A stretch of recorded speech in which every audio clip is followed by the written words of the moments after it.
Me, a friend called me last week. I don't know, maybe he saw someone forwarded something I did, and that is our guy, our classmate, and he reached out. And after talking to him, I just thought about life that I thought I was unlucky with the things that was happening to me then. And he told me his life. This is a guy that was excellent student in school, was one of those athletic guys. Remember the 4x400 they used to run?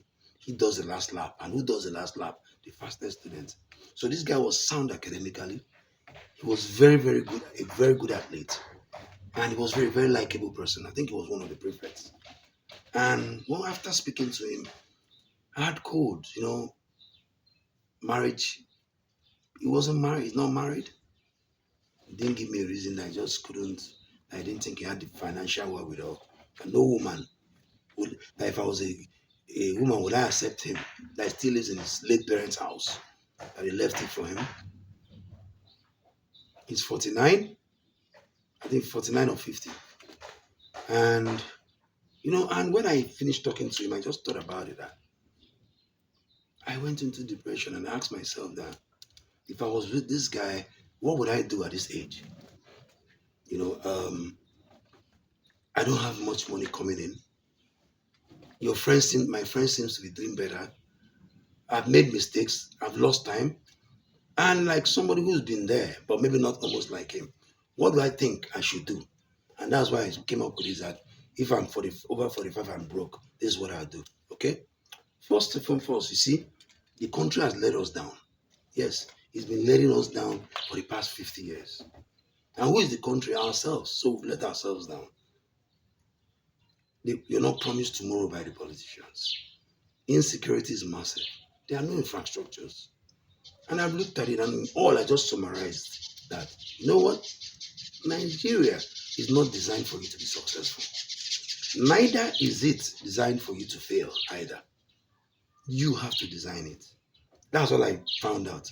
And like my friend's story, that young man really finished. He told us he got a UN job and I did for about 6, 7 years. From there, he has lived in Kenya, Ghana, and he came back. It was when he came back here, research. He did some lecturing job.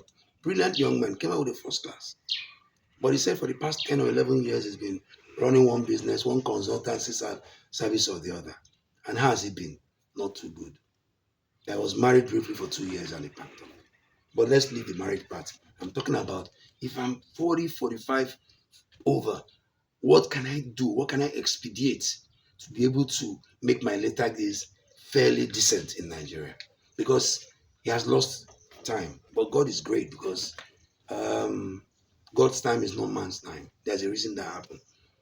So I just came up with about 5 points that I think I would do if I was that young man at 40 that is running late. So pay attention. There might be somebody that you know who is going through that. That looks like he has lost. Your friend mates are married. They have grown up kids. Um, they have income coming in. They know. It seems like they know what they are doing. Even though everybody has a problem, you don't envy anybody. This is what I'll do. Exactly what I'll do. Okay. First of all, forgive myself fully. Okay. Because shame and guilt are the biggest chains that keep us guilty. That guy, from his voice, I could hear the shame, the guilt. Many people in their 40s, 50s, they are not broke because they are lazy. They are broke because life happened to them, though. We might not know. We are judging. Okay. I'm using my own failed business, marriage ended, health issues, mental health. That guy, from our discussion, I can see is dealing with a bit of mental issues. So, first thing, he should forgive himself. Forgiveness to me is not weakness. Okay. It's how clear. It's just a way to clear your emotional debt. Yes, when you forgive yourself, you're clearing your emotional debt so that you can focus on the financial you.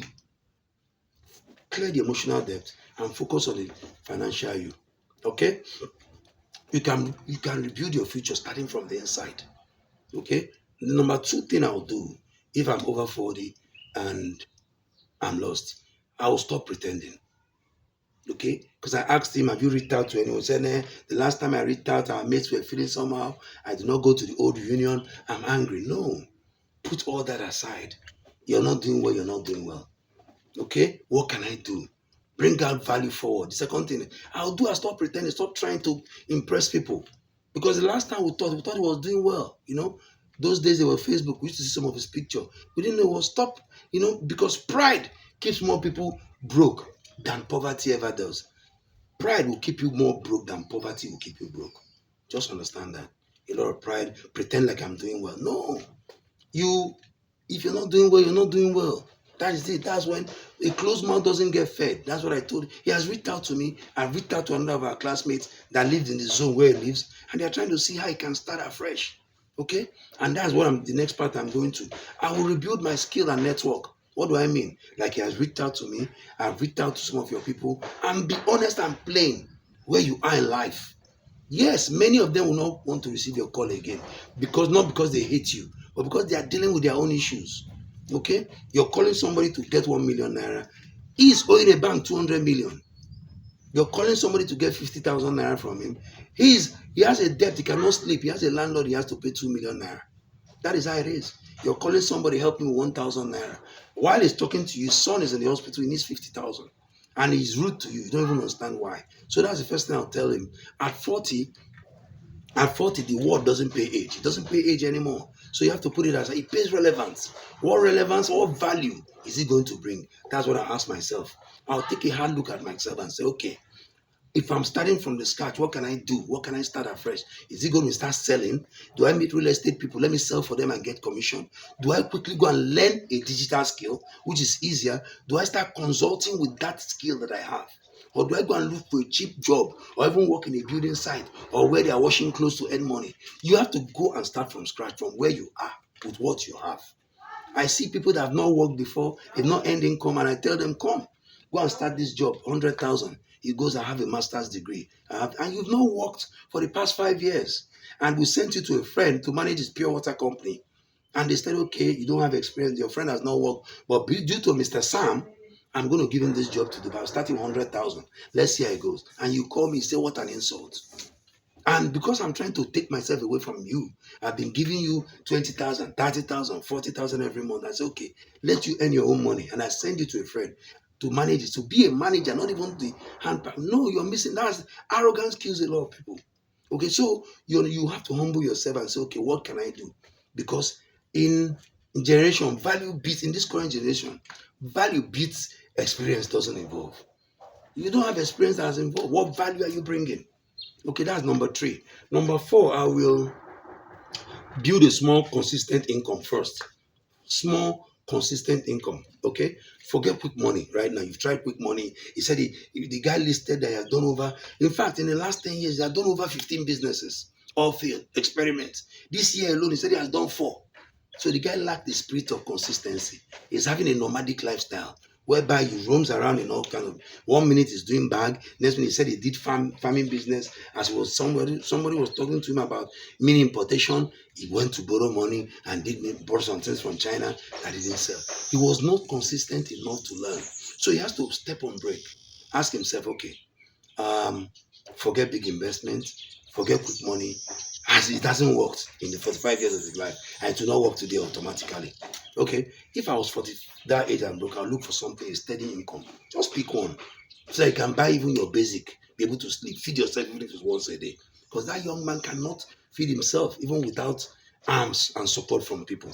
That's the first thing. Look for that thing that will give you at least you can predict your cash flow for 12 months first. Okay? Even if it's 50,000 you're receiving every month to sleep in the office to save transport. From there, you can plan. Once you have consistent income, even if it's 50K, later it becomes 70, later it becomes 100. It keeps growing. Money, that's what we have to know. Money respects movements.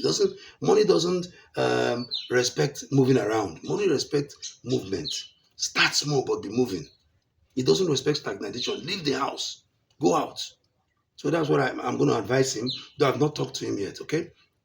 The fifth thing I'll do is I will use my story as a strength, okay? And what do I mean? If I come across people, those are the things I'll share with them. Just like I shared my money issues, my debt issues, okay?